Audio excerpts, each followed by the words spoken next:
around my story. Hello, I'm Sarah. Ever heard of a phobia before? Don't worry, it's not contagious or anything. It just means you're scared of something in particular. Places, people, things.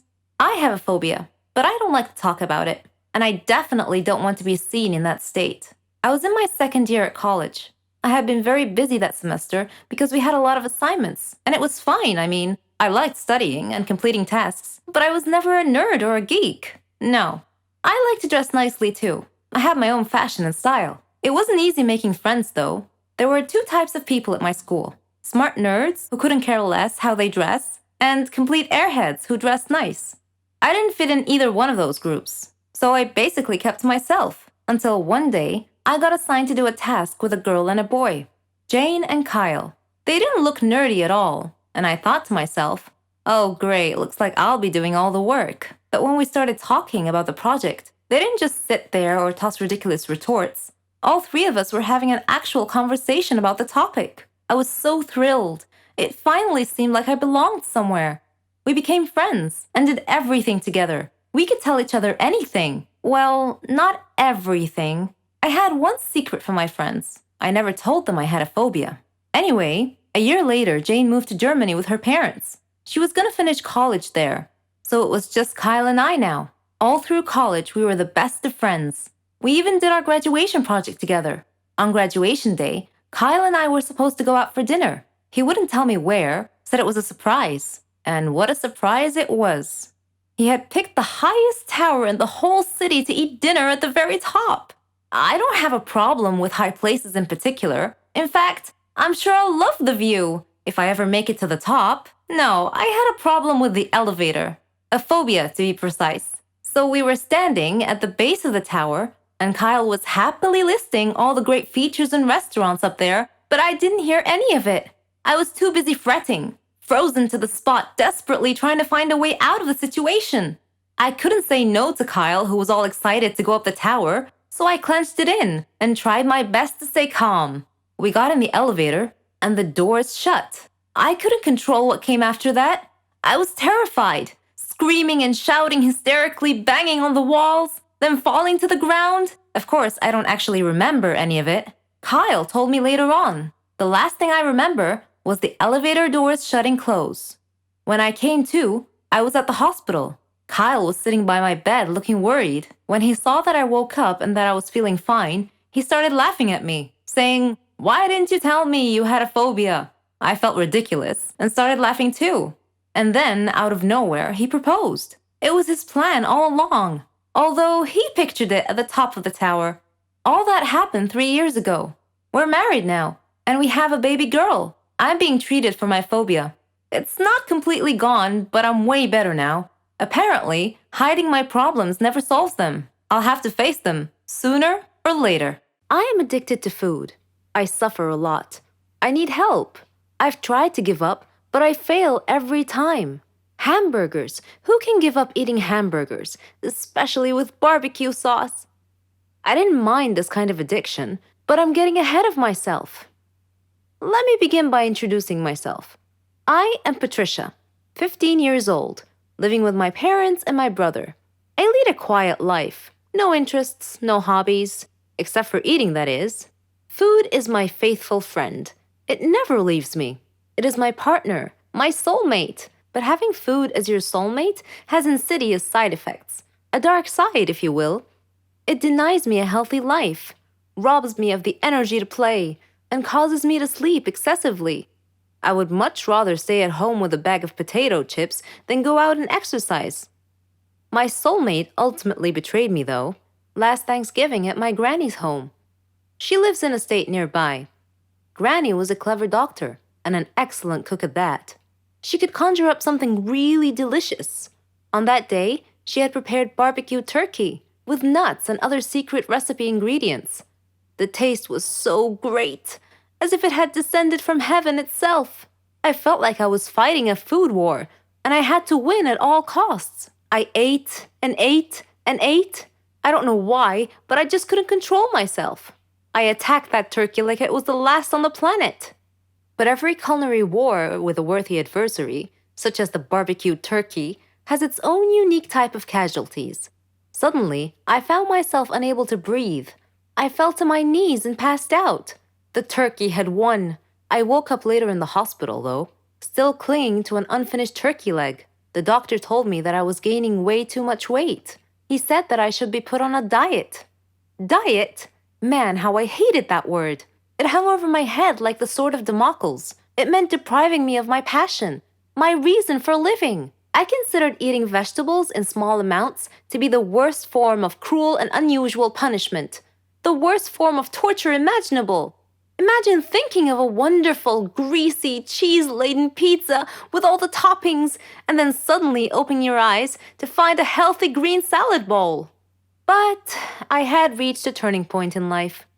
One day, my brother was playing on the street, while I was sitting at home gazing longingly at a tempting piece of cheesecake, just sitting there, taunting, daring me to eat it. I struggled mightily to resist the urge, but in the end I succumbed and wolfed it down like a starving animal. Shortly afterwards, I began feeling dizzy, but I was unable to call for help this time, and then I passed out again. I was taken to the hospital. While lying in the hospital bed, half conscious, I overheard the doctor say to someone, "She needs to stop eating or it will be the death of her."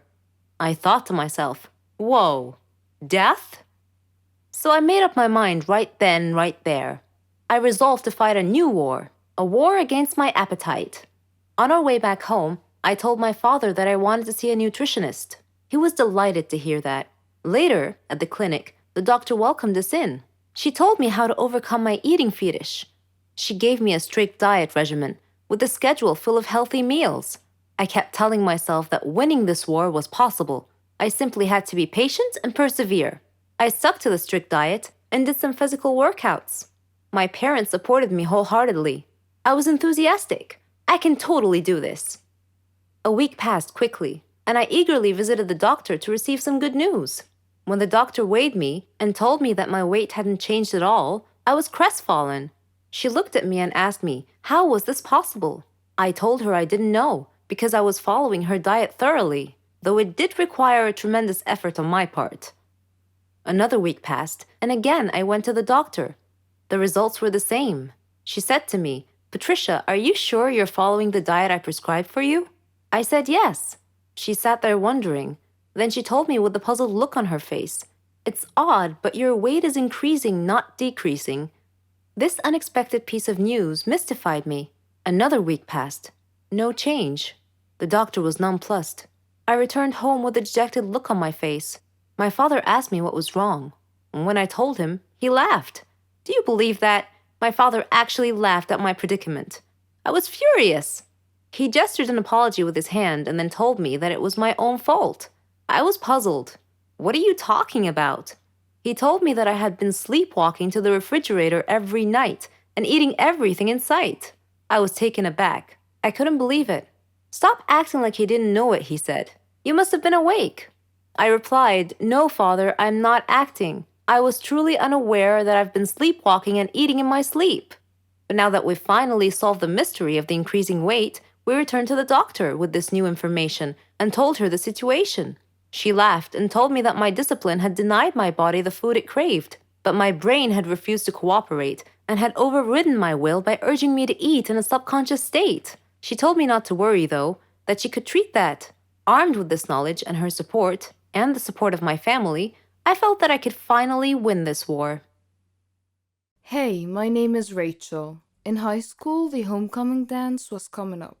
I happened to confide that I had a crush on a popular guy to another girl in my class. Unbeknownst to me, they were very, very good friends, and this girl offered to put in a good word for me. The next day, she told me my crush would totally say yes if I asked him. So, in between periods, I found my crush in the hallway, asked him to the homecoming dance, and he said yes. Well, homecoming is on Saturday. Today is Thursday. My crush, his friend, and we went to lunch together, and I offered to pay in the hopes that this will make them like me even more. And yes, I was that bad. They tell me they want 2 bags of chips, burgers, fries, and 2 small cartons of chocolate milk. No problem. I go to the cafeteria and get those items like a boss. For some reason, I decided to jog over to them, even though that really only shaves off like what, 10 minutes from my trip, but I still did it. I had two bags of chips in my mouth, one in my hand with a burger and fries, the other hand with two cartons of chocolate milk. They are sitting in the common area. The common area is carpeted, parallel to the cafeteria, which had a tile floor. These rooms are separated by a relatively small metal line on the floor, and as I meet that line, my left foot catches on the metal. No problem, I have another foot. I will just swing that foot forward real quick and save this. But no, the other foot also catches. As I fall straight forward, I try to catch myself with my hands. Well, one hand had the chocolate milk in it, which just burst out, sending chocolate milk in every single direction. My other hand didn't help me either. It slipped on the burger in the bag and the fries go all over the place. The last thing to break my fall was actually my own face. The face with two bags of potato chips in my mouth. You know those jokes about chips bags being full of air? Well, they're actually true. As my face collided with the ground, both the bags of chips exploded at the same exact time and it sounded like a gunshot. Somehow one of my shoes just flew off. I tried to melt into the ground and fade out of existence for a moment, and this happened at the meeting point of the common room and the cafeteria. So everyone in both rooms either saw or heard this fiasco and looked over. About 100 students. It's deadly silent for a couple of seconds and then comes the laughter. And dear God, the laughter. It was like a jet engine. Every person there was laughing the hardest they have ever laughed in their whole lives. I even saw the janitor doubled over laughing, bracing himself with a mop handle. A teacher was trying to walk over to help me, but she stopped every couple of feet to use her whole body to laugh at me. All of this happens not 10 feet away from the table in which my crush and his friends were sitting. Everyone is having a great laugh, but my crush has the greatest laugh of all. He has fallen to the ground, with one hand bracing himself on his knees. The other hand is clutched at his ribs as he laughs so hard that no sound comes out. He was wheezing like a dolphin. There is no recovery from this. I walked to the bathroom to clean myself up. The teacher could only manage to hand me my shoe along the way and continue laughing. In the bathroom, the laughter did not die at all for what seemed like a lifetime. When the bell rang, I was still in the bathroom and people were still laughing.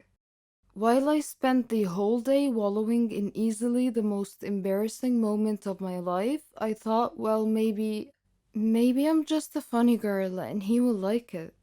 The next morning, I see my crush before class and he walks up to me and he says, "So homecoming is tomorrow." Eager